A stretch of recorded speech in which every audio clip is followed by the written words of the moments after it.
I have, for the last 27 years of being on radio, being in the media, I've been begging people to get over anger, to let anger go. There's never, ever, ever a reason to have anger in your life. Anger is evil, and anger will destroy you, your family, the cat, the dog, the grass, and the paint on the house.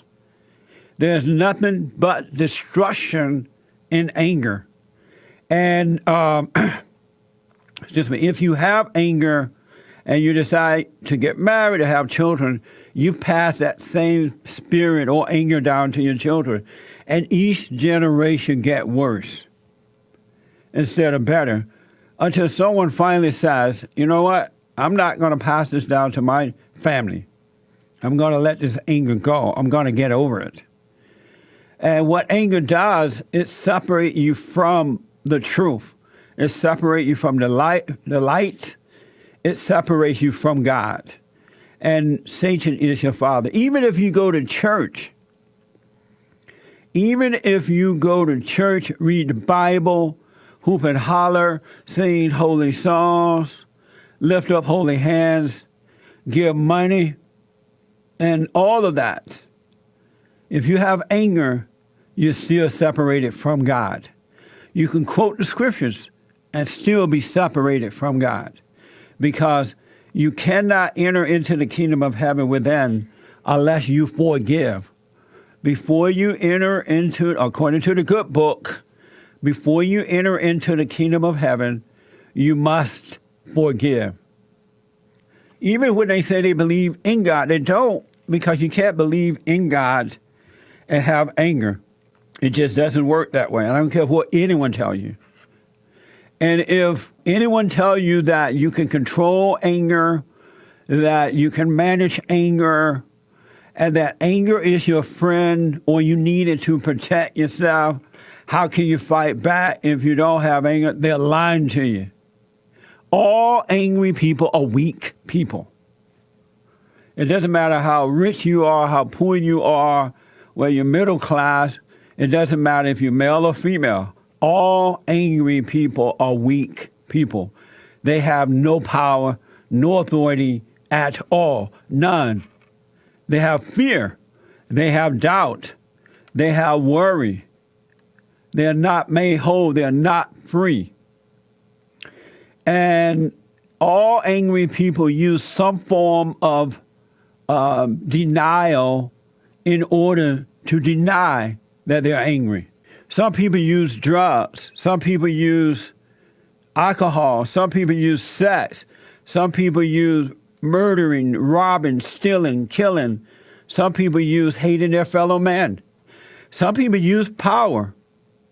The government, for an example, people of authority, they are really insecure people due to the anger, but they set themselves up over you and they keep you in a certain position so you can look up to them to make them feel good about their insecurity. It's just the way it is. All angry people feel that way. There's not one angry person walking this planet that is of God and that feels secure. Not one. Once again, before you enter into the kingdom of heaven, you must forgive. And the kingdom is within and without. And all angry people feel like victims and they blame others for their anger. They blame others. Anytime you hear someone blaming, whether it's another family member, or ex-husband or wife, or children, or the so-called racism thing, they are angry and they are blinded and they are blaming you for their problems, then they are of their father, the devil. They have anger they can't see. Look at the government today. There's no difference between the Republican Party and the Democratic Party today. And the reason for that, they're all angry people. They love power. They need that power so that they can feel a sense of relief, even though it doesn't last, a sense of power, a sense of authority. So they constantly keep you in a state of destruction.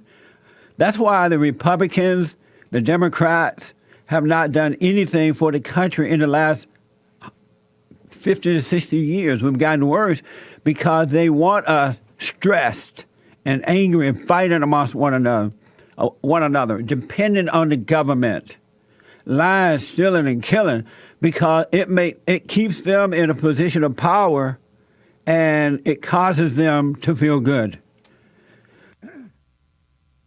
That's why they keep the blacks. Why do you think the black representatives, the black caucus, the black preachers, who are not called by God, by the way, but their mama, even Barack Obama, why do you think they keep black Americans in a constant state of destruction? Because they want to feel like the authority over black people because of their own personal guilt and insecurity due to anger. And I have to tell you, the first people or person to cause us to become angry or to set us up in life to be resentful and overreact to challenges are our parents. Not all the time, but 90-something% of the time. Our parents do that to us. And they do it to us because it has been done to them, and they don't realize what has happened or how to overcome it. They don't know how to overcome it. And so they pass this anger down to the children, and then at some point, the kids start to overreact to issues and to the challenges of life. And every time you overreact to life, you lose. You do what the Bible calls you sin, and you just pile sin upon top of sin, upon top of sin, upon top of sin, until you get worse in life. And then you have to drink more, you have to sex more, you have to lie more, you have to steal more, you become very violent. And I'm laying this out because I want to show you an extreme case of anger that started in the home first. In Baltimore, the black-on-black crime is going out of control and has gone out of control. The black-on-black killing has nothing to do with racism, but everything to do with the anger of their mothers and the yearning for their father. This is from RT News. Baltimore activists call for a 72-hour ceasefire after 159 homicides in 2017. And remind you, we're still in 2017. We just got here. In 2017, and counting, the numbers are going up. The highest number in decades, despite lower population. Here is the first video and audio soundbite of this. When we hear the term ceasefire, we usually think of conflict zones in the Middle East, don't we? But people in one US city, Baltimore, it's only 50 kilometres from the capital, are calling right now for a truce. Why? Well, they're sickened by the skyrocketing level of gun violence in their city.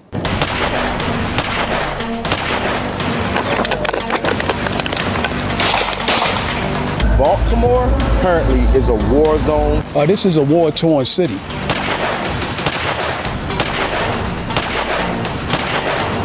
Most of us in Baltimore have lost somebody to violence, you know, and we do live with that pain every single day. It's stuff that we will never fully recover from. Most people between the age of 1 to 7 definitely have PTSD, which is, of course, from the shootings, from the teddy bears on the wall, from people getting shot in broad daylight before your eyes, walking over glass, walking over bodies and things like that. Ceasefire gonna stand because if I don't shoot my gun, that's one person. Amazing, huh? This has been going on in the black community from generation to generation because blacks have not dealt with the anger that starts in the homes. 73% of black babies born out of wedlock The mothers are angry, and they are passing that anger down to their children. The children are yearning for the father. Instead of somebody saying, hey, drop your anger, forgive your mother and your father for not being there for you, they're saying that it's racism.